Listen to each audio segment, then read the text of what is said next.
Bismillahirrahmanirrahim. Assalamualaikum warahmatullahi wabarakatuh. Selamat datang di kelompok kami. Sebelumnya perkenalkan terlebih dahulu saya sendiri. Untuk kelompok kami itu terdiri dari dua orang, ini saya sendiri, Haris Prabowo 4100160091, dan saudari saya Rindi Nadila dengan NIM 41016051. Di sini kami akan mempresentasikan mengenai pemetaan kawasan gunung api Gunung Semeru.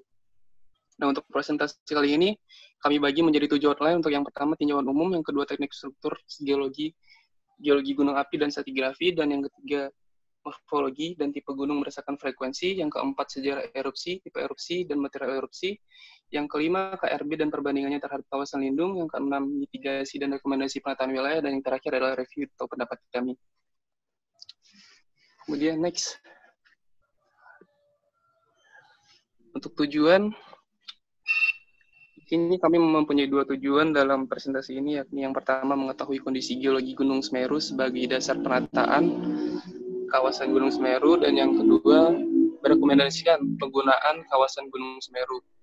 Untuk batasan masalahnya sendiri, di sini ada 2, seperti dari tujuannya, yaitu di kondisi geologi Gunung Semeru, dan yang kedua adalah rekomendasi penggunaan wilayah Gunung Semeru. Next.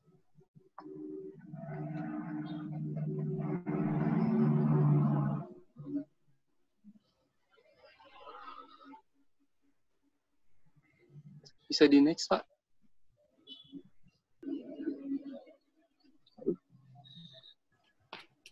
Maaf. Untuk tinjauan umum dari Gunung Semeru. Gunung Semeru sendiri memiliki 3 nama lain, yaitu Semeru, Semeru, dan Semiru. Untuk nama kawannya adalah Jonggring Seloko. Ketinggian Gunung Semeru sendiri ada 2, yakni puncak Gunung Semeru, yakni 3.676 meter di atas permukaan laut. Dan puncak yang kedua ada kubah lava Jonggring Seloko yang tingginya 3.744,50 meter di atas permukaan laut. Nah, dari sini Gunung Semeru sendiri merupakan gunung berapi tertinggi di Pulau Jawa. Untuk lokasinya ada di Kabupaten Lumajang dan Malang, Jawa Timur. Untuk geografinya yang demikian, dan kota yang terdekat adalah Malang, Lumajang, Probolinggo, dan Pasuruan. Untuk pos pengamatannya ada 2, yakni di Gunung Sawur dan di Argosuko. Tipe gunung api dari Gunung Semeru sendiri adalah strato dengan kubah lava. Next.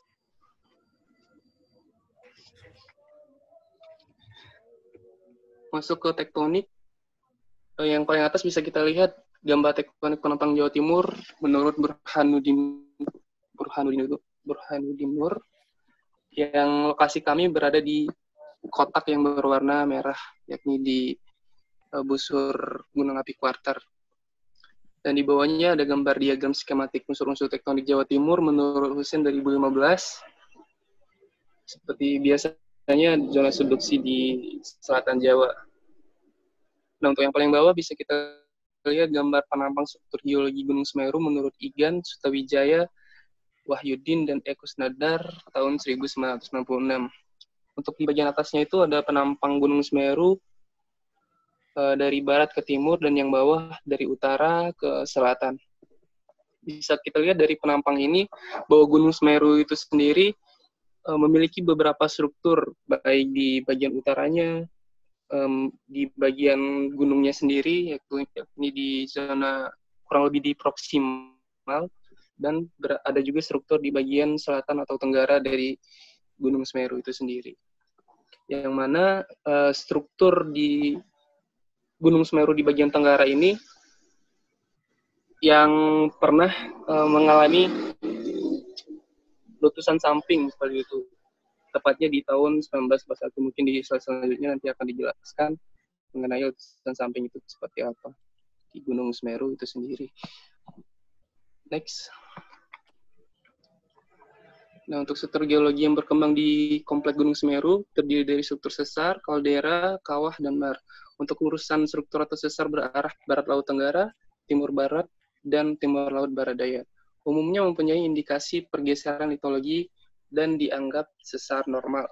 Untuk keterangannya sendiri bisa kita lihat di bagian samping, dan dari peta geologi menurut Igan, Sutawijaya, dan kawan-kawan ini bisa kita lihat bahwa di tubuh Gunung Semeru itu sendiri terdapat struktur, dan di sekitarnya juga terdapat banyak sekali struktur, baik di bagian utaranya yang cukup banyak struktur, dan di bagian selatan dan tenggaranya.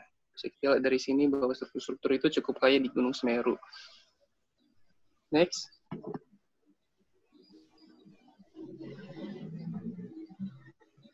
Untuk geologi gunung apinya, bisa kita lihat di sini beberapa endapan dari geologi gunung api Semeru.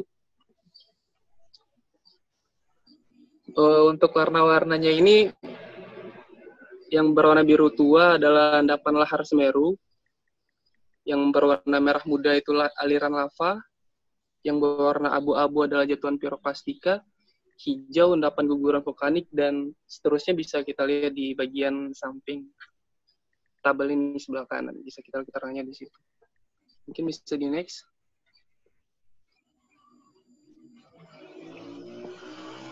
Nah, ini untuk stratigrafi dari Gunung Semeru. Ini sudah kami perbesar gambarnya, cuman mungkin karena terlalu banyak ini dari tersier ya, dari kuarter, endapannya ini dari kuarter setelah tersier. Dari kuarter, mungkin bisa saya bacakan saja untuk urutan stratigrafinya. Dari yang terbawah, itu ada JL1, yang mana JL ini merupakan aliran lava Jembangan. Aliran lava Jembangan untuk simbol ini sendiri. Kemudian aliran lava Jembangan ini terendapkan sebanyak kurang lebih 3 kali, ya 3 kali di situ. Kemudian di atasnya terendapkan endapan aliran piroklastika 1 dan 2, kemudian dilanjutkan lagi aliran lava Jembangan, yang mana 2 jenis litologi ini berselingan di masa itu. Kemudian di atasnya lagi ada PKM di situ, simbol PKM. Itu adalah endapan Marpusung Keris. Kemudian di atasnya ada endapan Maranupakis. Di atasnya lagi aliran lava Jegung, endapan Kerucut Cinder, aliran lava Pronojiwo, dan aliran lava Jembangan. Itu untuk yang periode Jembangannya. Nah, sedangkan Semeru ini sendiri kan dibagi menjadi 3 periode. Nah, itu yang sebelumnya saya bacakan adalah periode Jembangan. Untuk periode yang kedua adalah periode Semeru Tua, yang mana periode Semeru Tua ini terdiri dari 5 jenis. Yang pertama ada jatuhan piroklastika Tengger, yang paling bawah. Kemudian di atasnya terdapat endapan aliran piroklastik, endapan jatuhan piroklastik, endapan aliran piroklastik, dan paling atas ada endapan lahar Semeru. Kemudian untuk periode Semeru Muda, untuk yang paling bawah itu ada aliran lava Semeru. Kemudian di atasnya terendapkan aliran lava Tawon Songo, dan di atasnya lagi terendapkan aliran lava Semeru yang kedua secara berselingan di atasnya hingga aliran lava Bantengan. Baik, next.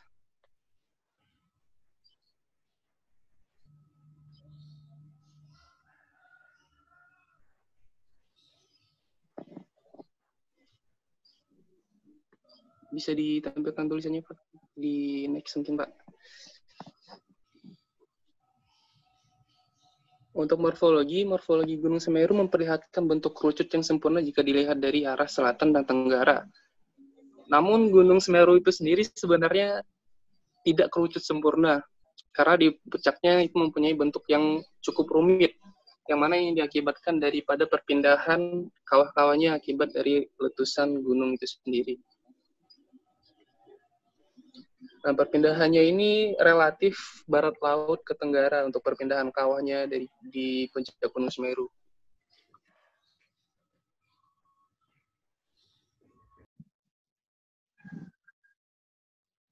Saya, Pak. Ya. Iya, Pak. Untuk morfologinya ini adalah cita.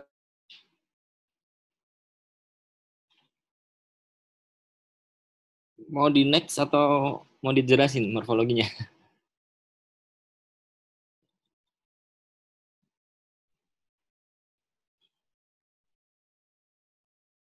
Silakan, Haris.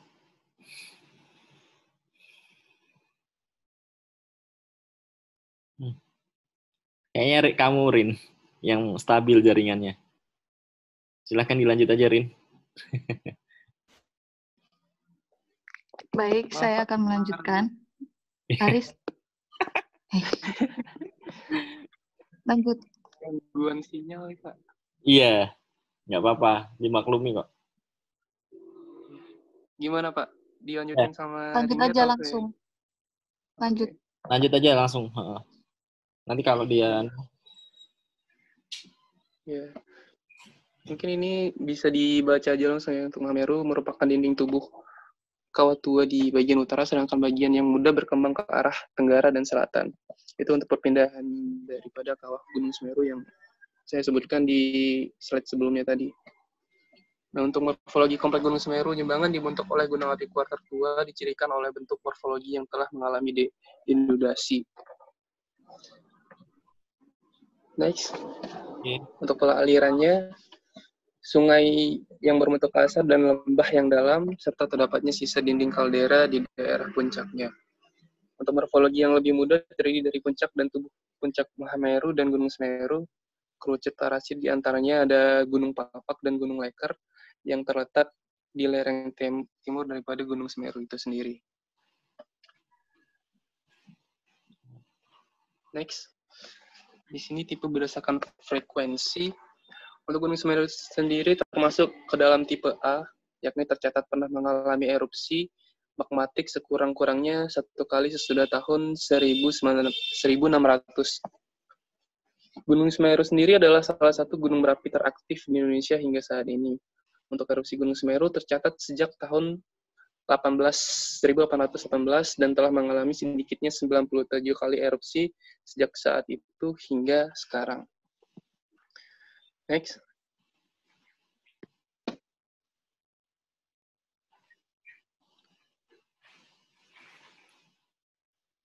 Ya, ini di next saja mungkin, Pak.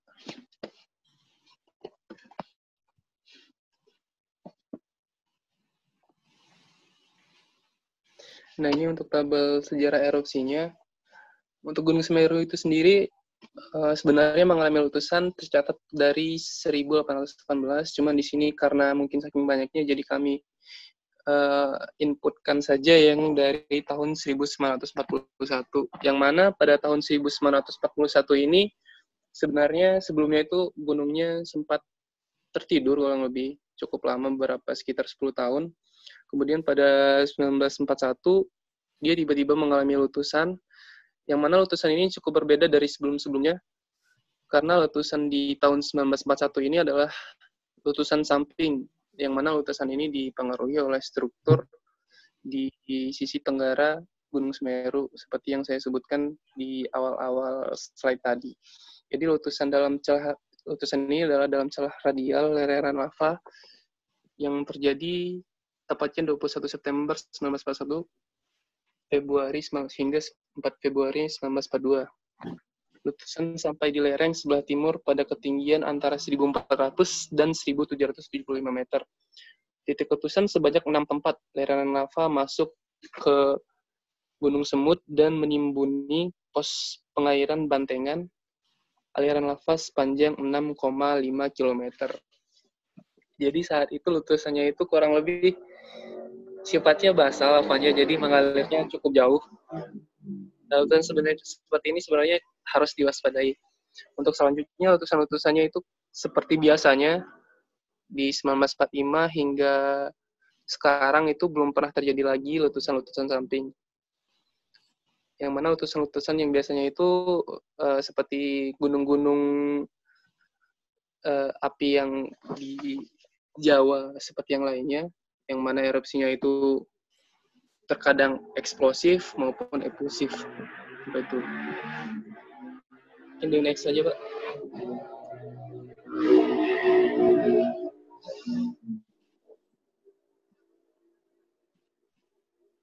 Next lagi.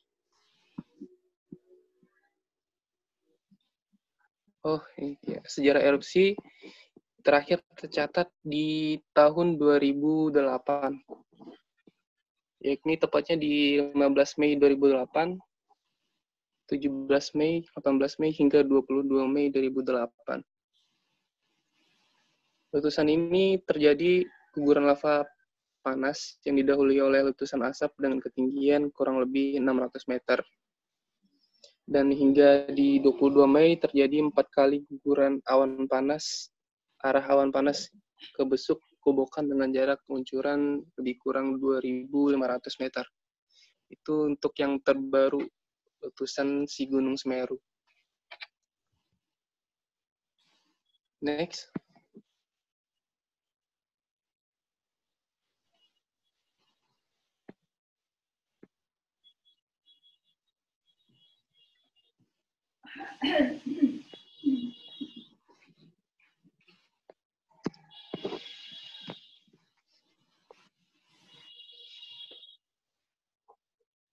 Masuk ke tipe erupsi, letusan Gunung Semeru bertipe vulkanian dan strombolian. Letusan tipe vulkanian ini dicirikan dengan letusan eksplosif yang kita kenal, yang terkadang menghancurkan kubah lavanya. Letusan bertipe strombolian yakni berupa semburan lava pijar atau kita biasa kenal dengan letusan efusif. Biasanya diikuti dengan pembentukan kubah lava baru. Saat terjadi letusan eksplosif, biasanya terjadi aliran awan panas yang mengalir ke lembah-lembah dan arah alirannya sesuai dengan bukaan kawah. Sedangkan letusan efusif akan terjadi aliran lava yang juga akan mengikuti bukaan kawah dan mengalir melalui lembah-lembah. Next.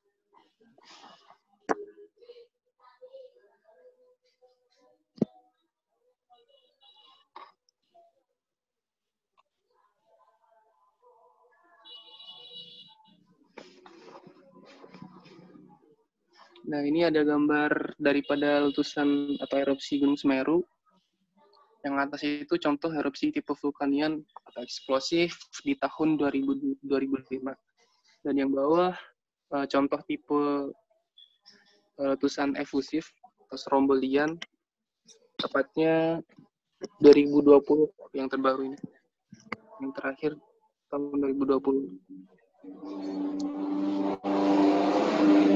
Oke, mungkin sampai sini yang bisa saya jelaskan. Untuk selanjutnya akan dilanjutkan oleh saudari saya, Rinjing Nabila. Baiklah, saya akan melanjutkan masuk ke material erupsi. Dapat dilihat gambar material erupsi, yang mana wujud material letusan Gunung Semeru ini terbagi dari 3 jenis, yaitu material yang berwujud padat, cair, dan gas. Berwujud padat itu berupa bom dan blok, lapili, tuff.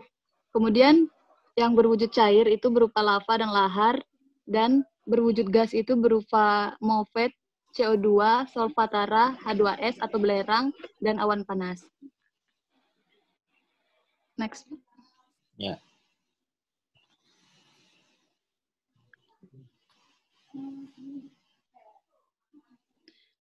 Masuk ke peta kawasan rawan bencana. Dapat dilihat ini gambar merupakan peta kawasan rawan bencana Gunung Semeru oleh Sutikno Bronto dan kawan-kawan pada tahun 1996. Yang mana pada peta kawasan ini terbagi dari 3 kawasan, yaitu yang berwarna kuning, itu merupakan kawasan rawan 1 yang berpotensi terlanda lahar atau banjir dan kemungkinan dapat terkena perluasan awan panas dan aliran lava. Kemudian untuk lingkaran garis yang warna kuning, ini adalah daerah rawan yang terhadap hujan abu dan kemungkinan lontaran batu atau pijar. Kemudian untuk yang berwarna ungu, ini merupakan kawasan rawan 2, yaitu berpotensi terlanda awan panas, aliran lava, guguran batu, dan aliran lahar. Dan yang lingkaran berwarna merah, itu merupakan buffer berjarak 5 km dari puncak Gunung Semeru dan bahwa kawasan ini tersebut rawan terhadap lontaran batu dan hujan lebat. Kemudian untuk yang berwarna pink, ini merupakan kawasan rawan 3, yang mana kawasan ini sering terlanda awan panas, aliran lava, lontaran atau guguran batu. Next, Pak. Next saja, Pak. Untuk selanjutnya, ini peta dapat dilihat gambar peta kawasan rawan bencana Gunung Semeru, tampilan 3 dimensi, yang mana terbagi dari yang berwarna merah tua itu berpola dari puncak dan mengikuti aliran sungai. Ini merupakan kawasan rawan 2, yaitu area yang sering terlanda awan panas, aliran lava, lontaran atau guguran batu, dan aliran lahar. Kemudian yang warna merah muda itu berpola mengikuti aliran sungai dan sekitarnya. Ini merupakan kawasan rawan bencana 2, yaitu area yang berpotensi terlanda aliran lava dan aliran lahar. Dan yang berwarna kuning, ini berpola mengikuti aliran sungai dan sekitarnya, merupakan kawasan rawan bencana 2, yaitu area yang berpotensi terlanda aliran lava dan aliran lahar. Next, Pak. Selanjutnya, perbandingan pembagian KRB dengan kawasan lindung atau budaya. Yang pertama, kawasan Gunung Semeru ini termasuk dalam kawasan Taman Nasional Bromo Tengger Semeru atau KTN BTS. Sebelum ditetapkan sebagai Taman Nasional, sekitar 60% wilayah Gunung Semeru ini di kawasan rawan bencana 3 dan 2 itu masuk ke dalam kawasan hutan lindung dan budaya, baik sebagai cagar alam ataupun hutan wisata. Kemudian di lereng timur dan tenggara, Gunung Semeru ini merupakan daerah rawan bencana, masih terdapat tanah pertanian dan permukiman dengan kepadatan penduduk lebih dari 850 jiwa per kilometer persegi. Next. Dapat dilihat ini untuk gambar perbandingan kawasan rawan bencana dengan kawasan lindung. Yang lingkaran berwarna hijau ini merupakan kawasan lindung atau budayanya sebelum ditetapkan sebagai taman nasional. Next, Pak.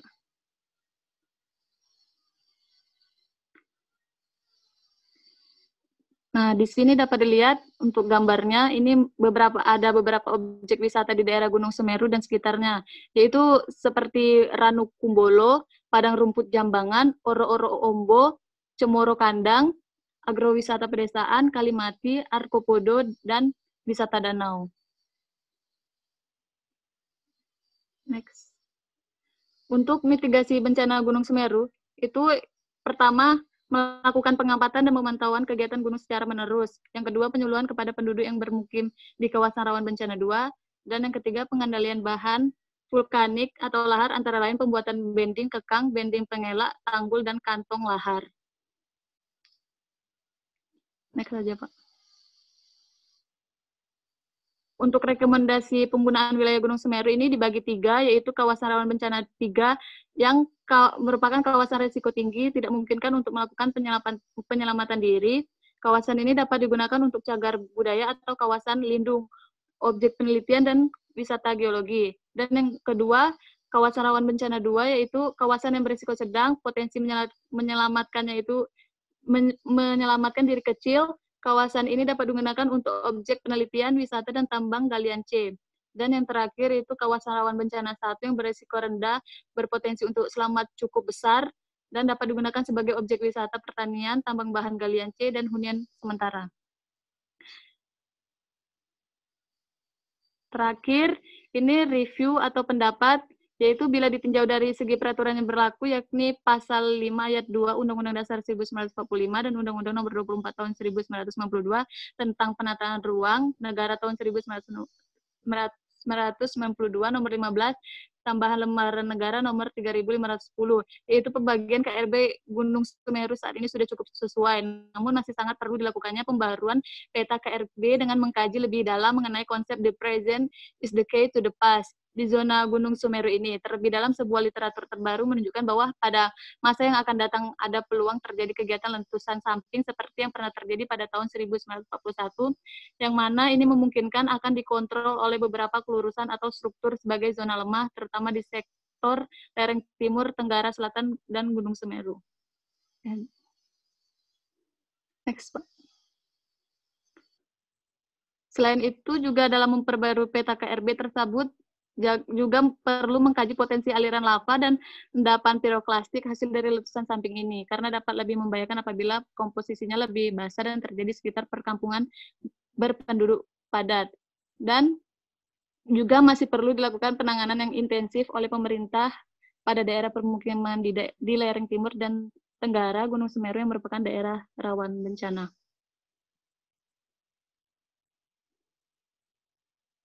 Untuk videonya di next saja, Pak. Lama. Terlalu lama nanti. Nah, ini daftar pustaka yang kami ambil untuk materi Gunung Semeru ini. Baiklah, terima kasih. Terima kasih. Apabila ada yang ingin ditanyakan atau memberi kritik dan saran, kami persilakan.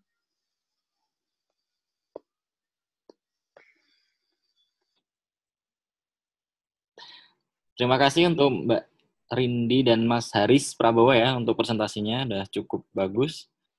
Lanjut ke sesi tanya-jawab mungkin. Ada yang mau ditanyakan untuk presentasi yang sudah presentasikan tadi?